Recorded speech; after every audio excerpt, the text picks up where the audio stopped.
Good evening. Right, 1 second, gotta check something. Yeah, that seems to be going all right. Especially after yesterday. That was fun. Right, okay. First of all, on the bitrate front, things do seem to have been improved.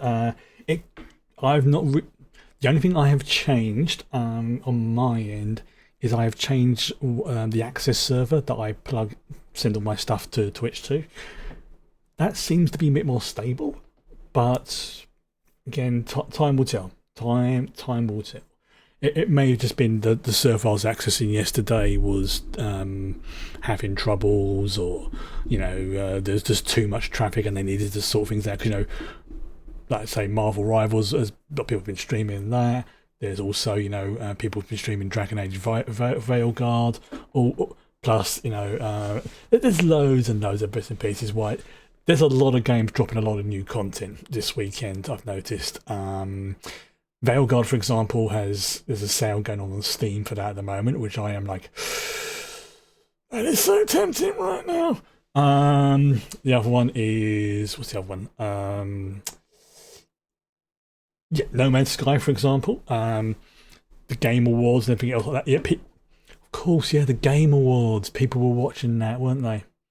That actually might explain things. Yeah, that probably explains a lot of things why there was a bit of a lag and network issue, because lots of people stream in and lots of people watching the streams as well. So yeah, that actually does make a lot of sense. So, but yeah, if you play a No Man's Sky, for example,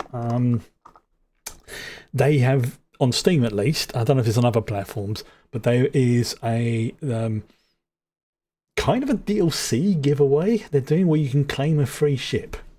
And it's a nice looking ship as well, so I've got that on my account, which is very nice. If you occasionally play Warframe, like I do, on my off days, on weekends, then they have just dropped one of the biggest, most anticipated patches they've had for a long time. I won't lie. I was this close to cancelling the stream so I could go and play it. But then I thought, like, no, that would be a dick move. I want to keep into the habit of doing it. But then again, I've got tomorrow. I can play it then. Warframe is one of those games that I dip into every now and then. I don't play every day, but it's good when I want to play like 5-10 minutes for a mission, and there's a lot of new content that's been added. It's a big patch. So that's going to be interesting. And I imagine there's a few other games that started doing stuff as well. So yeah, the more I think about it, the more yesterday would explain why the network was having issues in places, because they were prioritising they would have been prioritising the Game Awards and stuff like that. But anyway, enough about that nonsense. That's all that out of the way. For anybody who is new to the channel or watching me for the first time, the BYOC stands for Bring Your Own Copy. Excuse me, just the mic.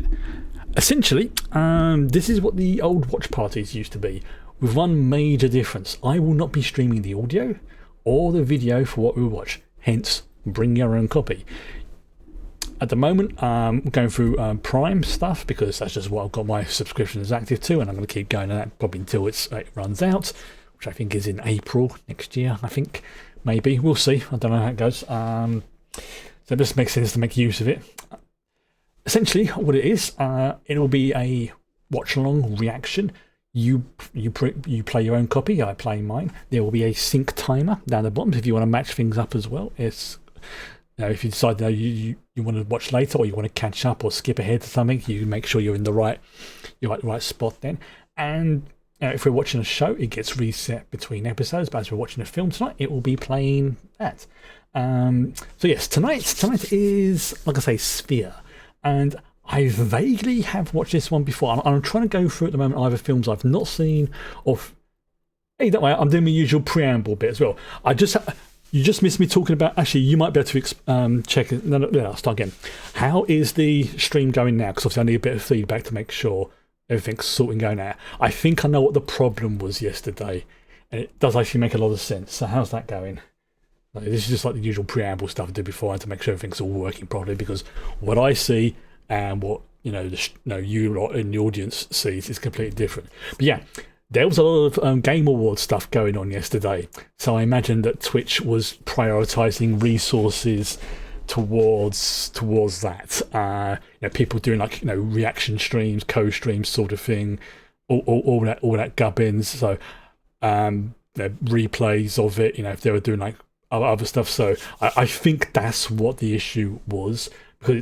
And also, as I mentioned, there's a lot of new content that's been dropped recently.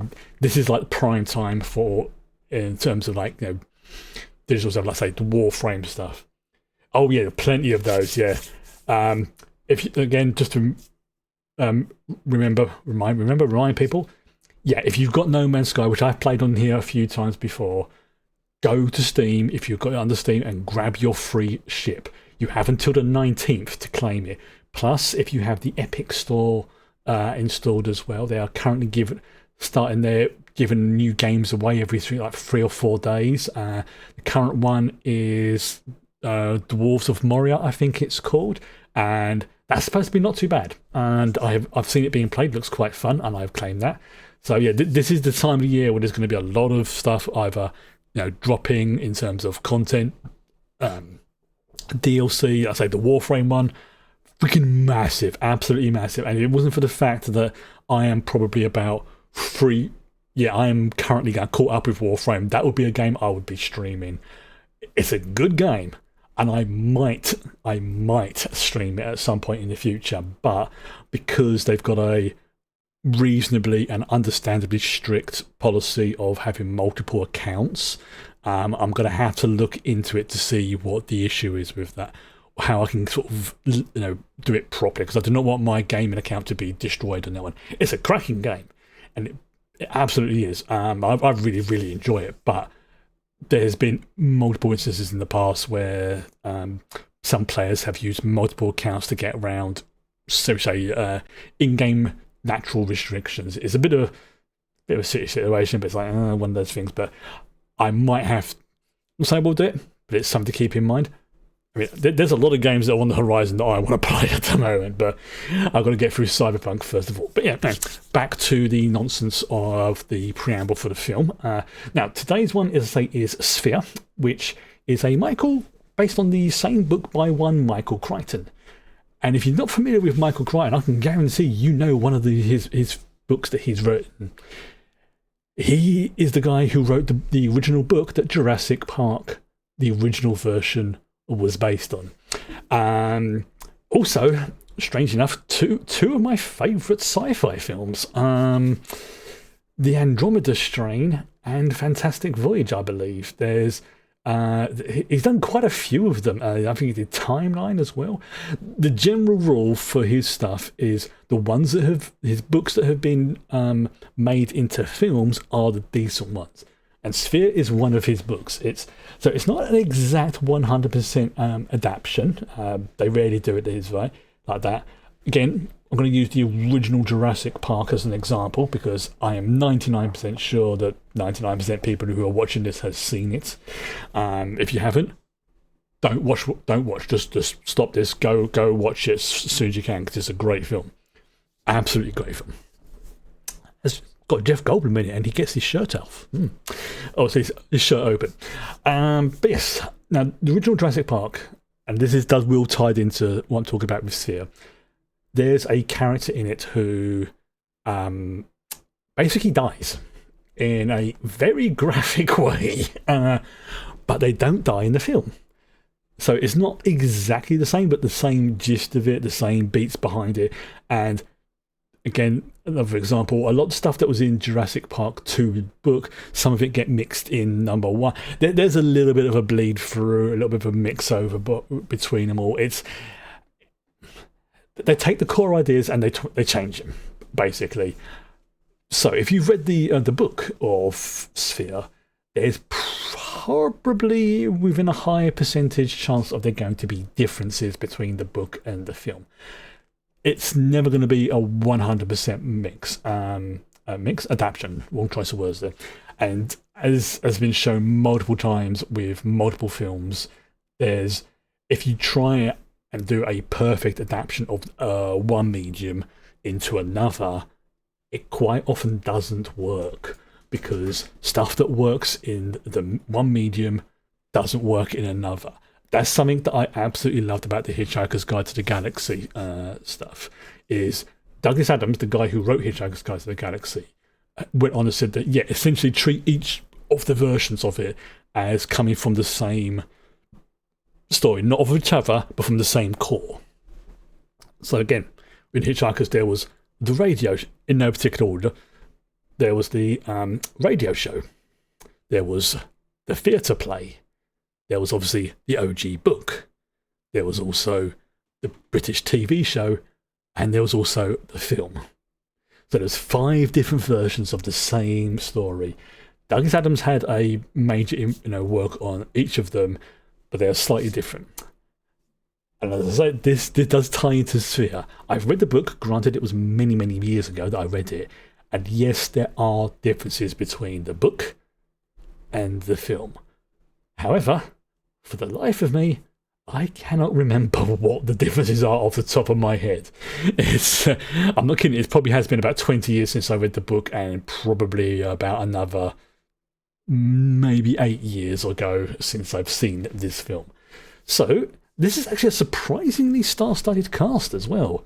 Off the top of my head, I mean, there's not that many people in this film, surprisingly, but off the top of my head, there is, let's see, there's, I think, Samuel Jackson. Oh, flip, I forget her name. She was in Basic Instinct and Total Recall, Blonde Lady. I forget what her name is. It begins with an S.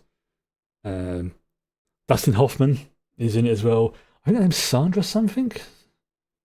Hang on, I'm going to check now. This is going to drive me absolutely bonkers. Yeah, Dustin Hoffman. Oh, you know what? It'll come to me. It'll come up. She's one of those actresses who you'll recognise her face, and I will recognise her name as soon as I see it, but for the life of me, I cannot remember what the flip it is right now. I want to say Sandra Bullock, but it's not Sandra Bullock. This is going to drive me bonkers. Right, okay. So I'm going to do a 5 countdown in for this one, like I did before. So let's get ready for this one. Yeah, it's annoying, isn't it? It's like my brain is now itching, going, you're going to kick yourself when you remember it, and you're going to remember it about a microsecond before you see it on the screen. No, I'm just going to drive myself bonkers if I do. Right, okay. Countdown of 5. Let me get this right. So it's just because I always get these ones wrong. 5, 4, 3, 2, 1. Oops. I was about a second off there. Violence, foul language, flashing images. This is rated 12. Sharon Stone. There we go. I knew that would happen. Sharon Stone. Oh, I hate the way my mind works sometimes.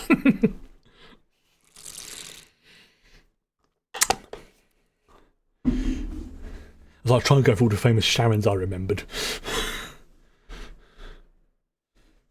Okay. Let's make sure it's all on the. Yep, I'm on the best resolution. See? Dustin Hoffman.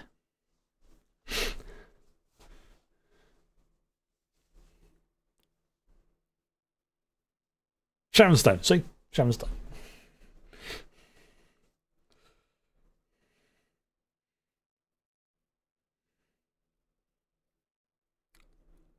Samuel L. Jackson. I still think he was great in Deep Blue Sea. That's a great film. Not one to watch though if you have thalassophobia or anything like that. But good film.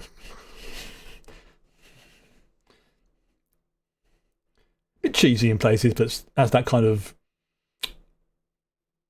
I'm trying to work out what's going on the screen right now. It's like, oh, that's a freaking anglerfish.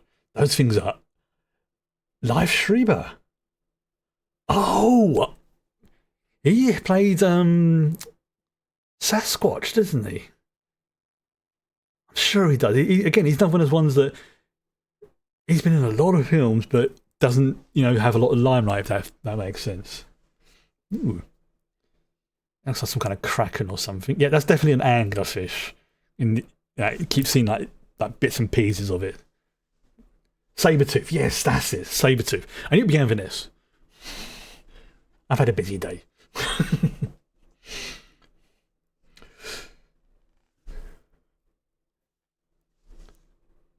I'm looking at these opening credits. It's like, yeah, some of these things are.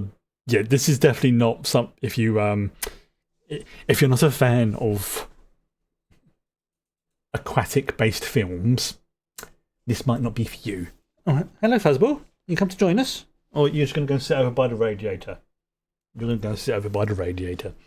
Yeah, it's been a bit cold today. I had to go out and got my hair cut, which was nice. It's always nice when was it about sort of a few months ago I had to change barbers, so it's always nice to find it's always nice to find like a new barber that I'm comfortable with. Oh, that's cool. I know some people it's like can be a bit about aquatic stuff, so yeah. I'm not saying this to sort of be an asshole about it, but it's just like a lot of the films, like the scary stuff and the horror stuff, if I know it's coming, the vast majority of the time I can deal with it. If I know it's coming. With one exception. And I think everyone knows here what that exception is for me. Stuff with the eyes. You work with aquatic stuff, but not directly. Okay. Now, I can very much get why some people will get a bit about it.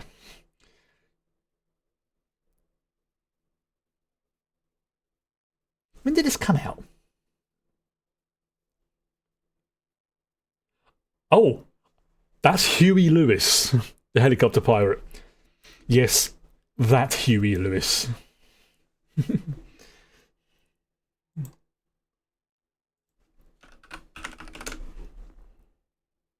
1998. Ooh. See, this is why I like X-Ray, because it shows you like different, like, who is that actor? Hover. Ah, I like that. It helps that brain itch.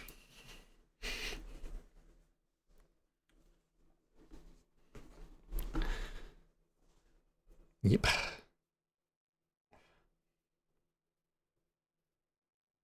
So yeah, I would say if you're a fan of Jurassic Park, the Andromeda Strain,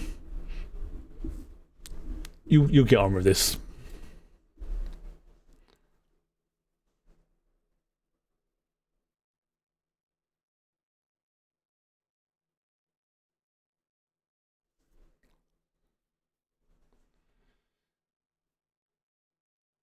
Okay, for a split second, I thought that was Michael Shanks from Stargate.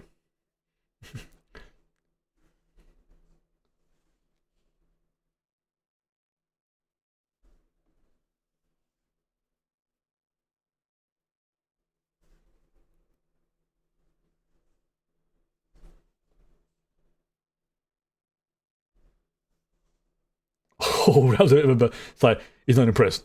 They don't read. Oh, it's Shamstone. Why is she here?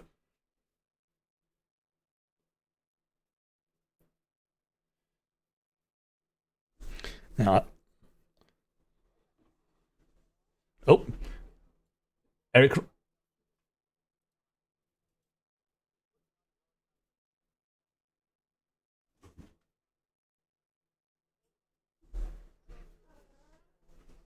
Come on. Come on. If you want to get on my lap, get on my lap. Don't start effing about. She's been grumbling because I went out earlier and left her alone for a couple of hours. Come on. So I have been punished all day by her grumbles for leaving her alone. I know you get anxiety. Is that Eric Roberts?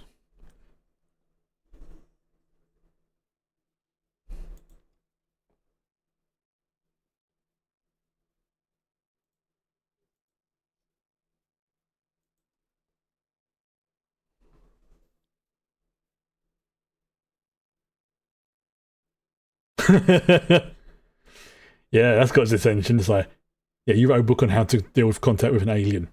Yeah.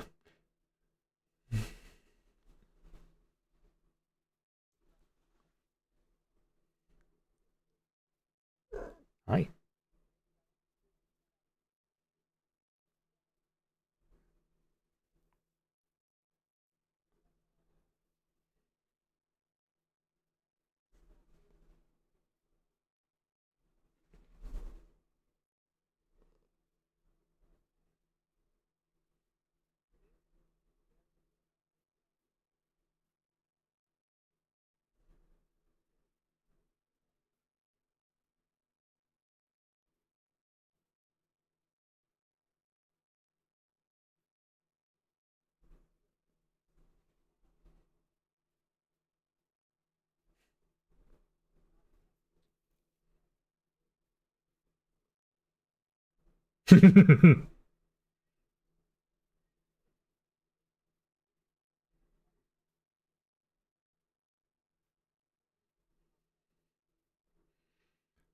First contact.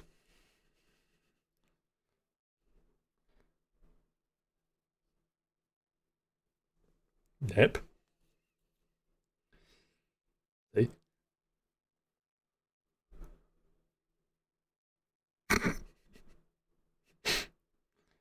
I,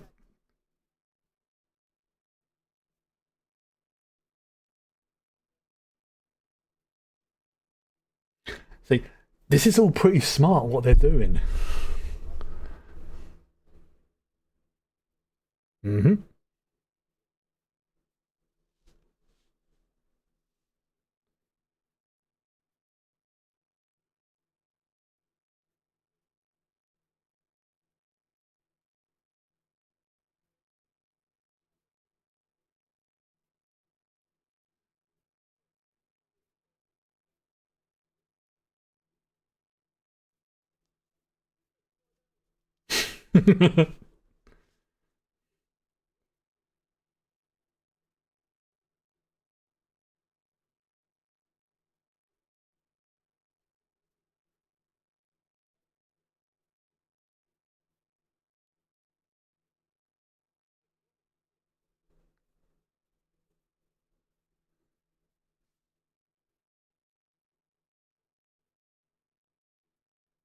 Hmm.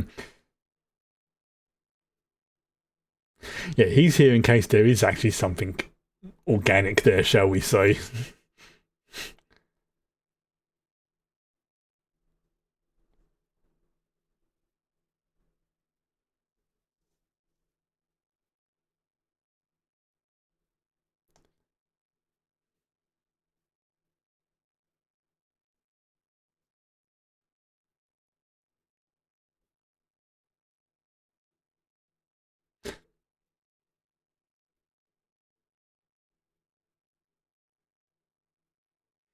Yeah, you don't. There's certain people you just don't lie to, and your doctors is one of them.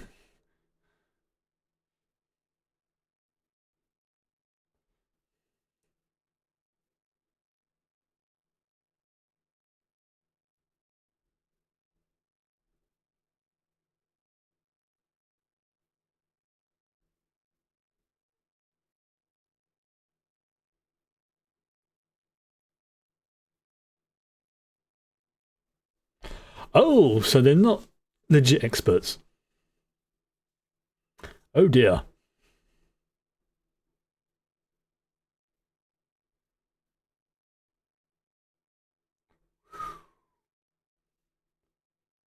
35 grand.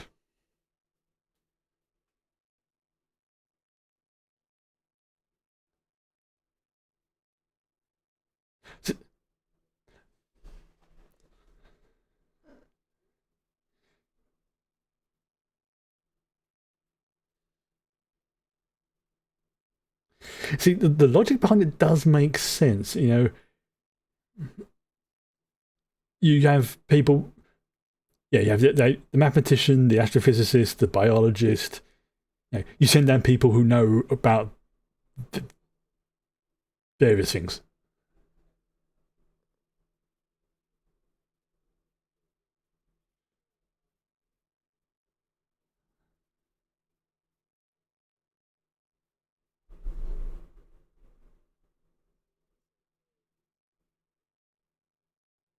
Yeah, that's yeah.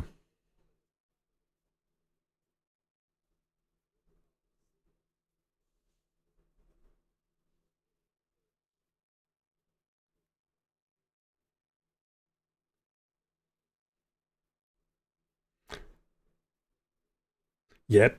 Decompression. Yep. You do not want the bends.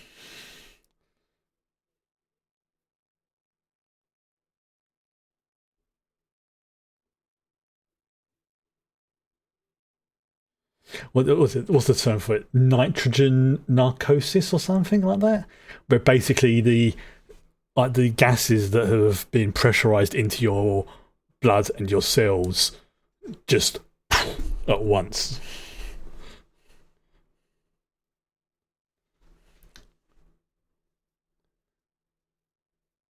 This is why people call it the bends, because it's yeah it's not very pleasant.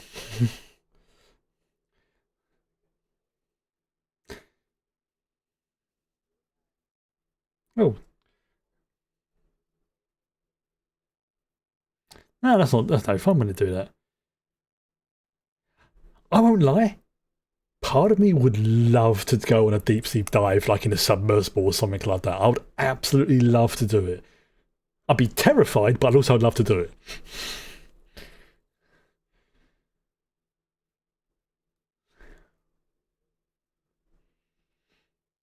Yeah, I wouldn't do it like on my own, but like, no, something like that. Hell yeah,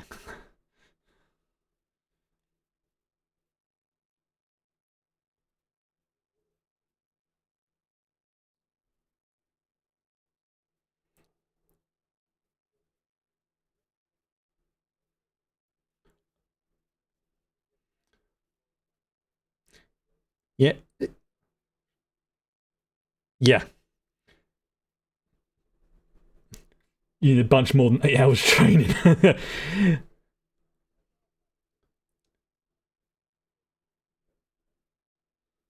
Yeah, that's fair.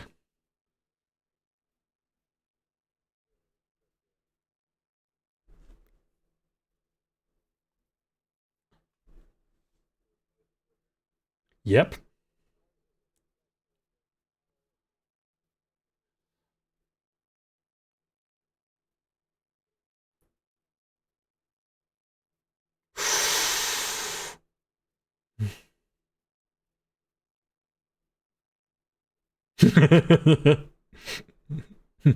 It's just like,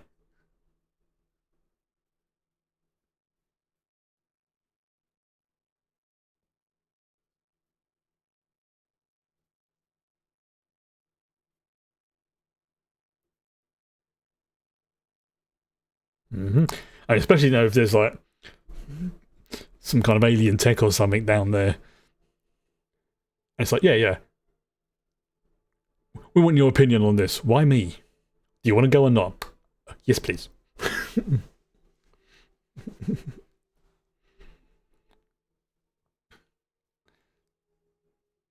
And give you an idea of how big that thing is. Like, I mean, okay, granted, the submersibles aren't huge, but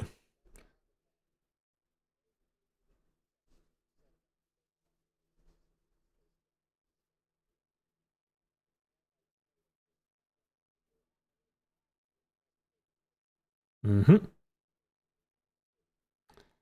That thing's going to be keeping you alive. I mean, if you haven't watched it as well, if you like underwater films, The Abyss is a great film. It's freaking.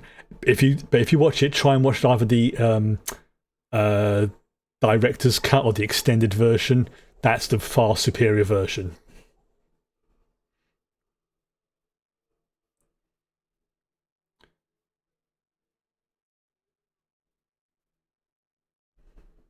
Oh, I'm sorry. Yep, which means it'll take you a few days to go back up, unless you know you want your every single blood vessel in your body to pop at once. You don't want that.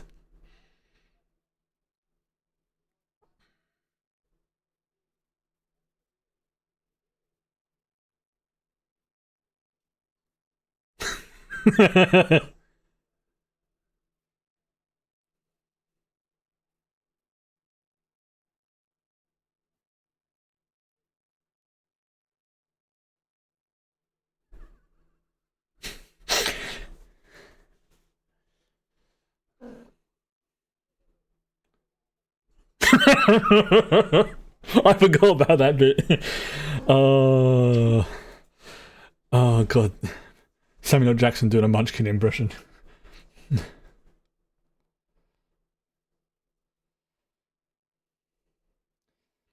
Now, the thing about Michael Crichton films is a lot of his films are based in scientific accuracy. They're not scientifically accurate, but they are based on it.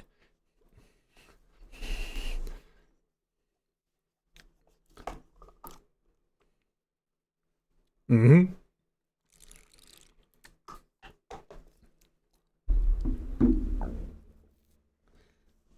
Yeah.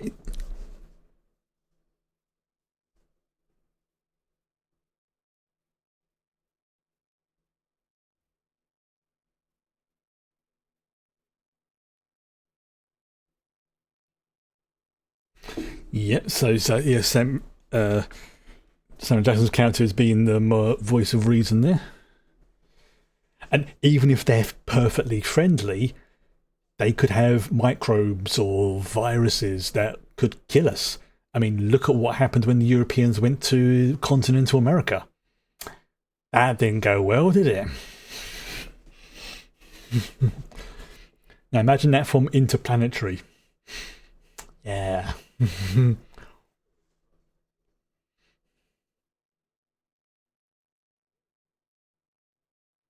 Yeah, you're not.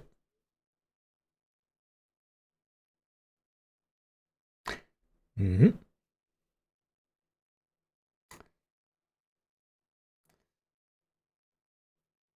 Yeah, so because you can't exactly sort of stop in the middle of the ocean to drop your drop trowel. So this I think would be the bit I wouldn't be comfortable doing is the diving in the watery bit. But yeah, in that submersible or something like that. Yeah,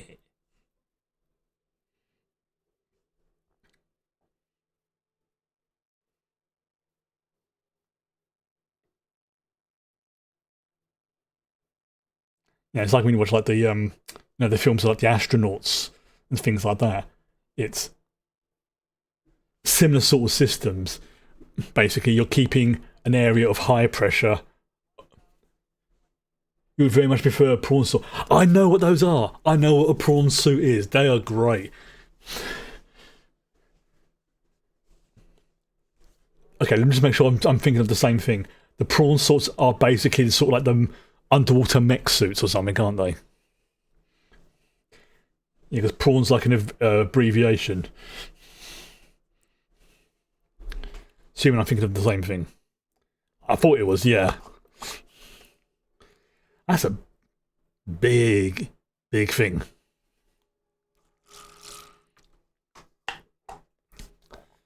I mean, although granted, now if they said like, okay, from Subnautica, that's where I recognised it from. Yes. Yeah, I mean, to be fair, if I was given the opportunity, it's like, hey, Chris, alien spaceship under the water, but you got to go in a suit. Hmm. I would have to have a very long think about it. Hello. Hi. I mean, if it's doing it on my own, nope. Doing it in a group, like maybe tethered or something, I'd be crapping myself, but yeah, I think I could do it.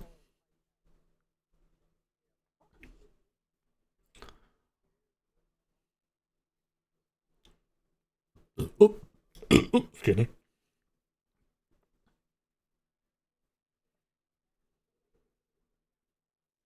Mm-hmm.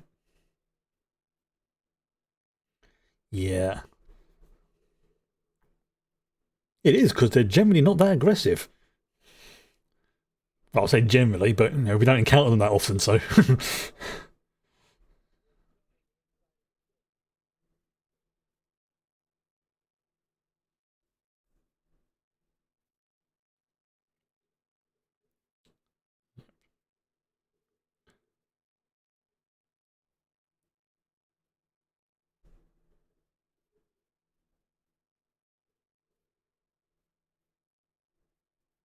Yep. There's some kind of airlock.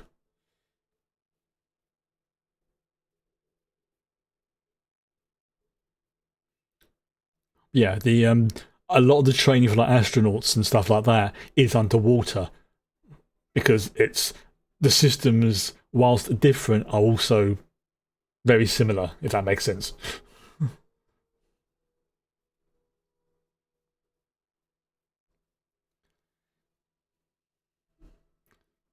And you're basically keeping a low pressure environment and a high pressure environment separated. So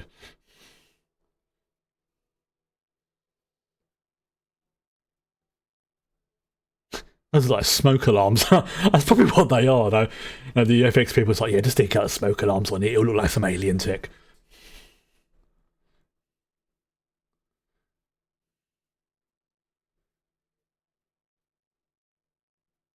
Mm-hmm.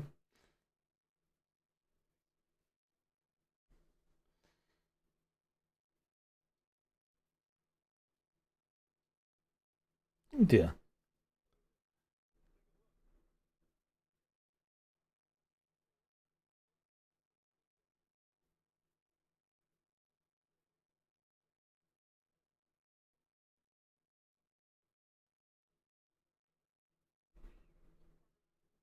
Hmm.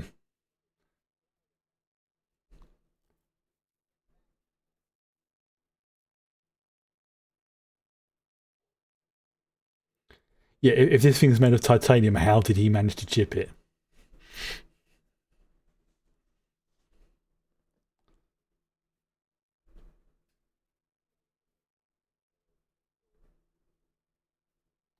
Yeah, this will be like, you know what? I'm good. Let's go back to the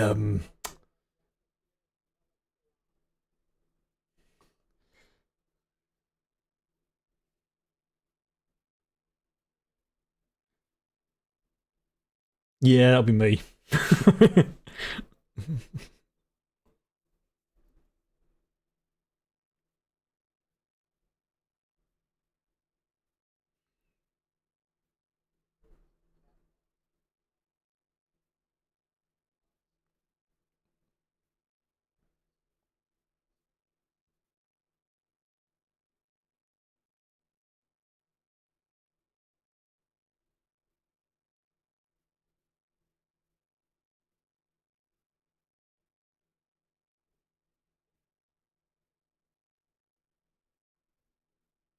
Hmm.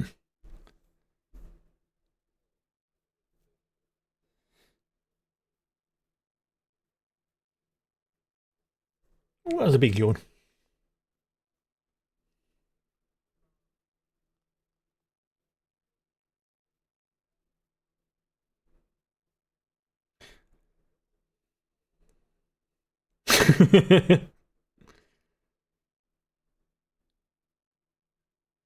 Yeah, why are there boots marks on the ground?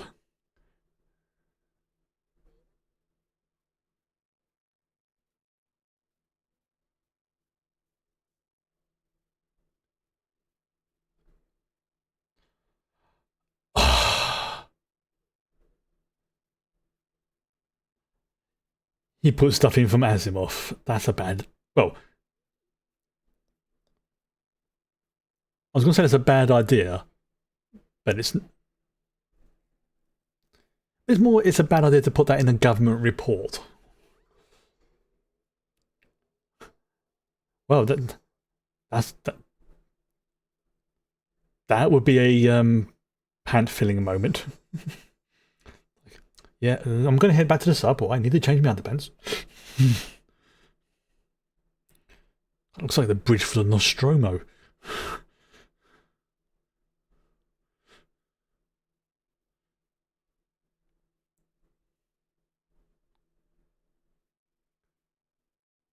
I've got a cat on my lap who's being very affectionate. Well, I know. I left you alone for a couple of hours today. I know. I'm sorry.